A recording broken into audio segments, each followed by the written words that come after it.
যশোর জেলা আইনজীবী সমিতির নির্বাচনে সভাপতি পদে আবু মুর্তজা ছোট ৩৬৫ ভোট পেয়ে সভাপতি ও এম এ গফুর ২২৮ ভোট পেয়ে সাধারণ সম্পাদক পদে নির্বাচিত হয়েছেন। শনিবার সকাল ১০টা থেকে বিকেল ৪টা পর্যন্ত সমিতির ১ নম্বর ভবন মিলনায়তনে বিরতিহীনভাবে ভোটগ্রহণ অনুষ্ঠিত হয়। দিনব্যাপী ভোট উপলক্ষে আইনজীবী সমিতি মিলনায়তনে ছিল উৎসব আবহ। ভোট গণনা শেষে রাত ১০টার দিকে ফলাফল ঘোষণা করেন নির্বাচন পরিচালনা কমিটির কমিশনার ইসমত হাসার। এছাড়া সহসভাপতির দুটি পদে গোলাম মোস্তফা ২৯৭ ভোট এবং আলমগীর সিদ্দিক ২২৬ ভোট পেয়ে নির্বাচিত হয়েছেন।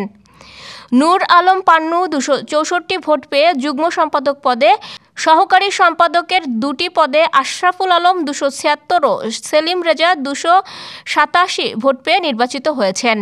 গ্রন্থাগার সম্পাদক পদে ২১৫ ভোট পেয়ে নির্বাচিত হয়েছেন এস এম শাহরিয়ার হক। কার্যকরী সদস্য ৫ পদে ২৯৮ ভোট পেয়ে তরিকুল ইসলাম বাপ্পি, মৌলুদা পারভিন ২৮১ ভোট পেয়ে, দৌরতুন্নেছা ২৭১ ভোট পেয়ে, মুন্সি মঞ্জুরুল মাহমুদ লিটু ২৫২ ভোট পেয়ে এবং এনামুল আহসান টিটুল ২৩৭ ভোট পেয়ে বিজয়ী হয়েছেন।